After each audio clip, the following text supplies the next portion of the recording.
Beirut joins me live from Boston. Great to have you here with us on TRT World. Why do you think Israel wants to revive ceasefire talks now? Because it wants to try to end the fighting and deal with a lot of the political pressures it's getting. Certainly the prime minister is getting at home from different parts of the population, different parts of the political partnerships he has, from overseas, from the United States. He's now had the two top courts in the world, the International Criminal Court and the International Court of Justice, take action against him and Israel. So Israel is really in a very difficult position and has not achieved its stated war aims. So it really feels that and the pressure to get the hostages released, the internal pressure on Israel is intense. And so this is probably altogether, these things make it pretty imperative for Netanyahu to get the best terms that he can get, which requires to get the hostages out in a phased way, and then make it look like he's achieved his goals, which he hasn't. But politicians do that all the time. They say something it's not true, and they try to use it for their advantage. But that's routine political action, so I wouldn't worry about that. Wouldn't worry about that. Now, Rami, about 2 weeks ago, there was a ceasefire negotiation that was agreed upon by Hamas. Israel rejected it. I wonder how do you think the one that's going to start next week is going to be different from the last one? The way that these things happen usually is that when they reach a deadlock, they take the 2 points that matter most to both sides. In this case, it's releasing all the hostages for the Israelis and maintaining some kind of Israeli security control or influence or oversight in Gaza so that Gaza is not again ever used to attack Israel. For Hamas and its partners and for the Palestinian people, it's to stop the war, the genocide, get the Israelis totally out of Gaza and allow the resumption of humanitarian aid and then rebuilding and people moving back to the area where their homes used to be. So they take those two sides and they incrementally make, if not concessions, they usually phase these things in. So you can probably see something like Hamas will probably, I would say, accept Israel totally leaving Gaza, but not within the first 3 months, maybe down the road as this goes along. And Hamas would probably totally accept releasing all the prisoners, the Palestinian prisoners in Israel, but again, in a phased way. That's usually the way that they reach these compromises.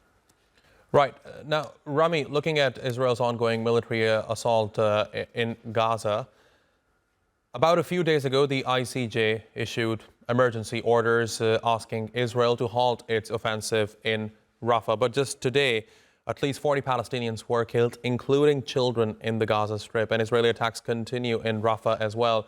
What do you think this tells us about Israel's stance on whatever the ICJ says?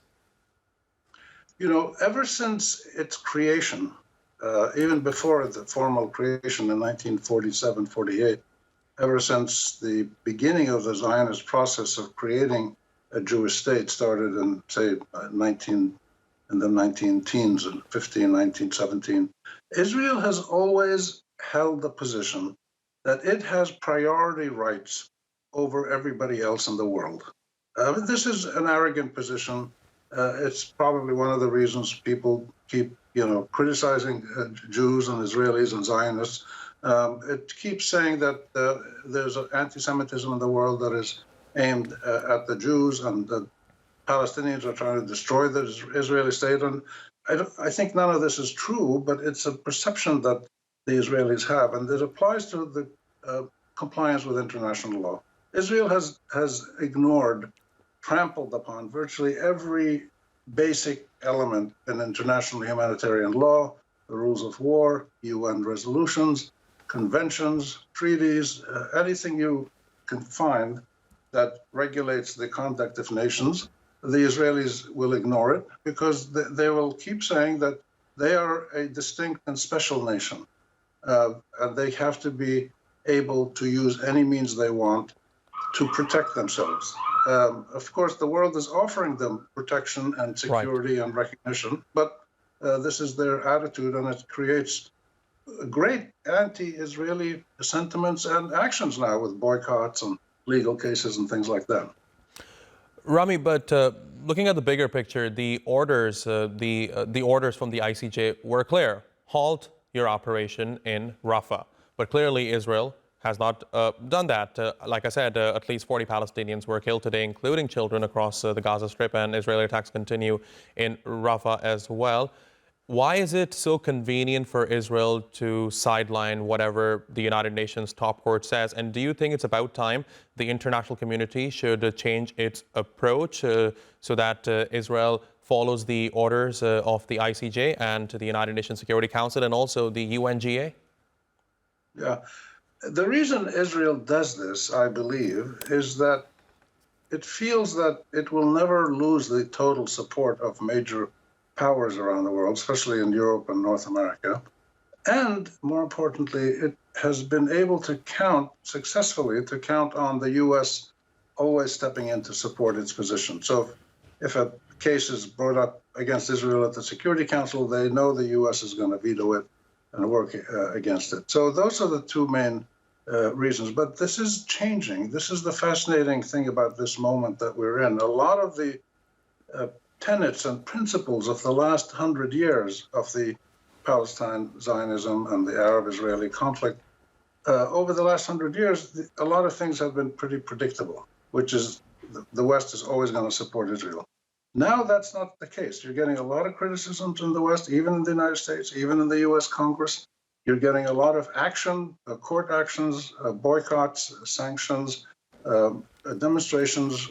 It's all kinds of new things are happening around the world, especially in the West, that have never happened before. And I believe this is because, living as I do in the United States now, most of my life I've lived in the Middle East, but I see at close hand here now that people really don't like the fact that Israel claims for itself a unique set of rules of coexistence among nations. They think that's totally unwarranted.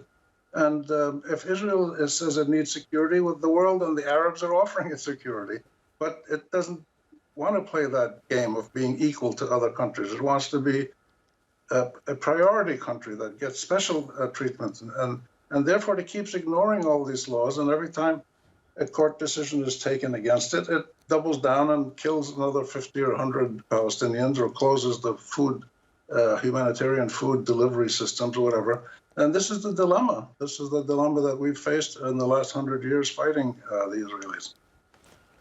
Rami Khouri, it's always a pleasure talking to you. Thank you very much for talking to us here on TRT World. Really appreciate your taking out the time. My pleasure.